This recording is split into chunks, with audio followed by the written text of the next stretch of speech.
আসসালামু আলাইকুম রহমতুল্লাহ। সম্মানিত দর্শক, আজ অত্যন্ত কার্যকর এবং পরীক্ষিত একটি ঔষধি গাছ নিয়ে আপনাদের সম্মুখে হাজির হয়েছি। যদি এই ঔষধি গাছটি পারদের সমন্বয়ে তৈরি করে কবিরাজি নিয়মে সেবন করতে পারেন, তাহলে টানা 1 ঘন্টা ইনশাআল্লাহ সহবাস করতে পারবেন।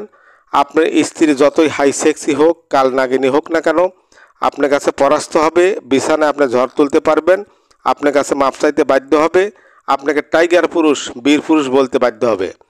সুপ্রিয় বন্ধুগণ, এছাড়াও এই ভেষজটি যে সকল মা ও বোনদের সাদা সাপ বা লিউকেরিয়াতে আক্রান্ত আছে, তারাও যদি সেবন করতে পারে, তারাও এই রোগ থেকে মুক্তি লাভ করতে পারবে। সুপ্রিয় বন্ধুগণ, দেশে এবং প্রবাসে যেখান থেকে আমার এই ভিডিও দেখছেন, সবাইকে জানা আন্তরিক শুভেচ্ছা।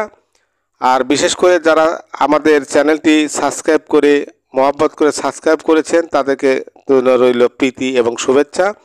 আর যারা এখনও সাবস্ক্রাইব করেননি, প্লিজ সাবস্ক্রাইব করে বেল বাটনটি চেপে রাখেন, যাতে চিকিৎসা বিষয়ক নতুন নতুন আপডেট ভিডিওগুলো সবার আগে পৌঁছে যায় আপনার কাছে।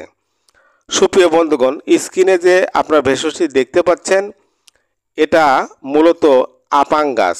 আপাং গাছ তো আপনারা অনেকেই চেনেন, অনেকে ধান সীসা বা চটচটা নামে ডেকে থাকেন।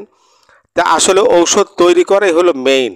আপনার ঔষধ গাছ যতই চিনে থাকেন না কেন, কোন ঔষধ গাছের সঙ্গে কোন উপাদান দিলে সবচেয়ে কার্যকারিতা বেশি আসবে, এটা একজন অভিজ্ঞ হেকিম কবিরাজি শুধু বলতে পারে।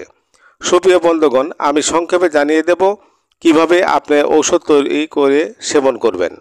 প্রথমে যে কাজটি করতে হবে, এই আপাঙের রুটমূল অর্থাৎ শিকড় কালেকশন করে নেবেন 100 গ্রাম, সুন্দর করে ধৌত করে পরিষ্কার করবেন।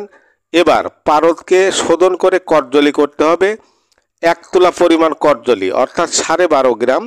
এবার দুটোকে শিলপাটায় মিহি করে বেটে নিয়ে 60টা বটিকা তৈরি করে প্রতিদিন সকালে যদি একটি করে বটিকা 1 গ্লাস ঠান্ডা পানি সহ সেবন করতে পারেন টানা 1 মাস, তাহলে আপনার প্রাইভেট অঙ্গ এতটাই মজবুত এবং শক্তিশালী হবে যে লৌহদণ্ড ন্যায় দাঁড়িয়ে থাকবে। আপনি আপনার স্ত্রীকে আনন্দ দিতে থাকবেন ঘন্টার পর ঘন্টা।